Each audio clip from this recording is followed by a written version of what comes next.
En junkerred ved juletid. Ching chang ching nu til dig. Omkring ham dalede sneen hvid. Ching chang ching nu til dig. Welcome to the topic of the episode show, or as we call it, TOTES. I'm Patrick. Totes. Yeah. I'm Kevin. So every single week we give you a weekly topic to then tell us what you think about the things that we think that we told you to talk about. Exactly. And this week we're talking about who got you into gaming. So who specifically in your childhood, in your life, I say could be life because some people didn't get in as a child. A lot of people did. Yeah. But who specifically got you into gaming in the first place? And I'll start off. I think my brother more than anything got me into gaming. Mm-hmm. We had an Atari, which I played when I was very, very young, and I failed at every single thing it had to do with Atari because the Atari games were very challenging. They're pretty tough. Then we got a Nintendo, an NES. My brother got this because he's 10 years older than me. My brother got an NES, and I played Mario, and then he gave me the NES when he got a Sega Genesis and Sega CD and all of those things. So I played the NES constantly, and then I played the Genesis when my brother wasn't home. I'd play the Genesis, whether or not he was allowing me to do so. Yeah. He was okay with me with me playing it, but there were. I think he got me into gaming because he's 10 years older than me. He's my cooler older brother, and to play games and to see that it's okay to play games, that it's not a childhood thing. It's a cool thing. You can be cool and listen to like heavy metal and play Bard's Tale.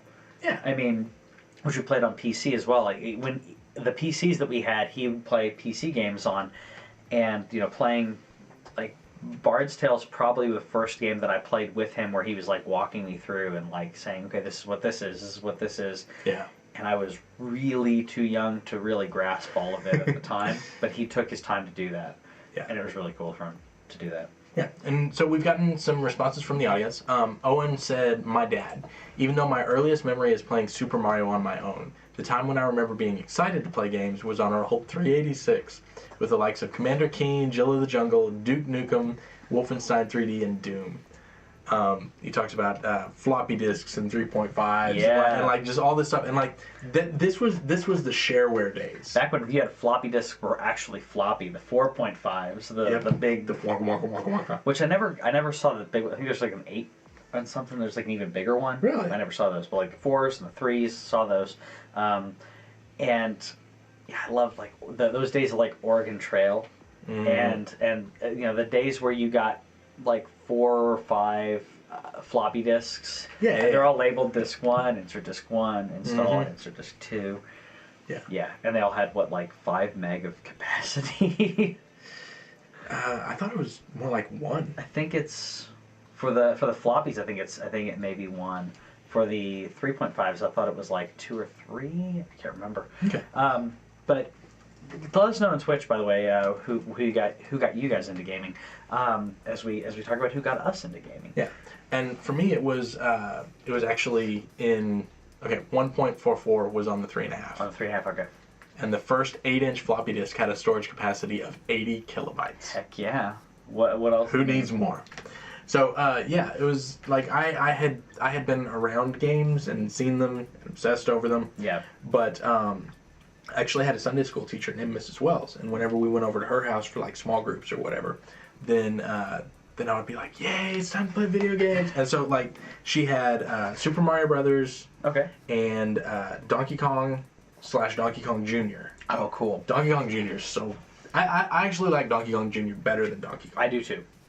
Donkey Kong is relentlessly difficult. Yeah. And it is. I feel like that era of difficulty. I feel like there's less creativity in the levels too. Yeah. Because Donkey Kong Jr. has a lot more variety between the stages. Yeah. So anyway, so that was a thing, and she actually gave that system to me for my 11th birthday, and then I traded it in to Owen's dad, and all my games to get the Super NES because I wanted the money for that, and but yeah, like it was for them to be grown-ups. Yeah. grown-ups that I liked, grown-ups that were cool, like you were saying. And to see that this was a thing that could be more than just mindless entertainment. Yeah. And there were also like a couple of babysitters that could beat Super Mario Brothers, which at the time was just, how did you even do that? This game's next to impossible because I'm bad at games. And then I'm fairly confident she'll never see this. So I'm actually going to give a shout out to my mom. Because video games were borderline forbidden. We got 15 minutes a weekend, which made it so much more alluring. Yeah. That makes you want to play it. That makes you think about it all the time. Yeah. And I never got a chance to have that appetite sated. Yeah. You can't do anything in 15 minutes on most games. I mean, no, you really can't. You really can't. Even in early games. I think that a lot of the kids that I grew up with as well helped get me into gaming. And there's like certain friends. Who was it? It's my friend Ernest who got me into like Sega Genesis stuff. Well, I was playing Nintendo and Genesis was the thing, and I went over to his house and we were playing Sonic and Aliens and all these really cool games. And then Aliens on Genesis is fun. It really is. And then my friend Greg got me into Final Fantasy VII. And sorry, it wasn't Greg. No, it was Greg. Greg got me into Final Fantasy VII, and then other friends of mine who played it, like my friend David that played it, and then like gave me his save of him almost beating the game. Nice. And he gave me the save so that way I could like go around the world because I hadn't gotten that far. Right. I wasn't done with disc 2, but I could go everywhere, and I spent ridiculous amounts of time in the Golden Saucer doing that. Yeah. I had a friend, Ivan St. John, and whenever we went over to his house, that was where I was introduced to Final Fantasy VI, which became and remains my favorite game of all time. Yeah. And I beat about half that game at his house. Wow. And yeah, and that's also where, like the social aspect of figuring it out and the schoolyard talk. Yeah. Which in my case was churchyard talk about, well, did you see this? Have you beaten this thing? And the reason that we enjoy the Soul series so much is because this is something similar to that. Did you see this? Have you found this? Did you know realize? that? Yeah. And then my next door neighbor was the one who had the uncle that worked for Nintendo, which we all had a friend who had an uncle who worked for Nintendo, and that's how they found out about stuff. Of course, yeah. We also have Alex. He said, my Aunt Thea gave me her Sega and her SNES. She really got me interested, and we would play Super R-Type together. Great memories. And that's a really special thing to be able to pass that on to the next generation. Yeah. And Chris White says that his dad got him into gaming with Pitfall 2 on the Atari 2600.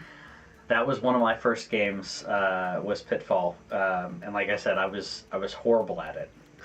But I thought it was cool. Pitfall is hard. But it was really cool. Yeah. Because I didn't see, I mean, as a kid, back in those days, those were the amazing graphics. And the NES blew everything out of the water. Yeah. But the Atari for the late 70s, early 80s, like it was great. Not only was it amazing as far as graphics go, but as far as the gameplay went, because so many games at that point were like two mechanics. Yeah. You have jump, you have run. Yep.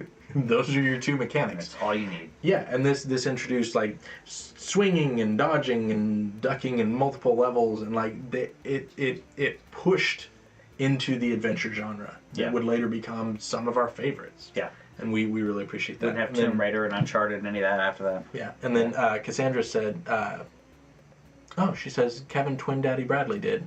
Aww. Which I did. Actually, I do have to apologize to her because she was frequently the lookout.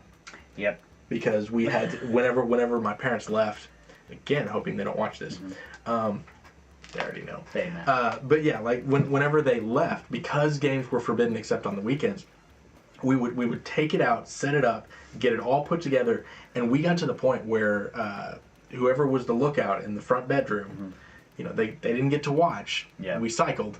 I never had that role because I was the oldest. You were the oldest, yeah. But yeah, so like we got to where we could unhook it from the TV, roll up all the controllers, put it all nice and neat next to the system, and then be somewhere else reading. Yeah.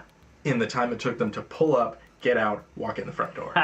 It was a team effort, and I appreciate you siblings for helping me out with that. That's awesome. That's awesome. So yeah. Let us know in the comments what some of your favorite memories are, and who got you into gaming specifically. And next week's Totes episode, do you have a topic? Next week's Totes episode is going to be who is your favorite sidekick? Yeah. Because there are good sidekicks, there are bad sidekicks, there are annoying sidekicks, but who are your favorites? And then we also have a couple of comments. It says, shout out for my man Dixie Wrecked. I don't know if that's somebody that got you into gaming? Yeah. Or... Sounds good. Okay. So yeah, and then we also have in the comments, how does one get a job as amazing as this? Get a camera, get a Twitch account, just start doing it. Yeah. That's what we did. What we have now is a lot different than what we had when we started. We started, we just had a camera and we pointed it at the wall, and I had like a poster that I'd gotten at one point, and we just sat there and talked. That's really, if you want to do something like this, I'd really recommend. I mean, the equipment is dirt cheap now. Grab a camera. We weren't able to do a live stream at first, but grab a camera, grab a microphone, and just do it. Is really what I say. Yeah. So go out there and have a good week. Yeah. Let us know what you're playing. And two things, minor announcements. First off, I did go ahead and get the Telltale Batman series. Yeah. So the Silent Treatment, the series, is coming out. And the second thing is both of us have pre-ordered Neo.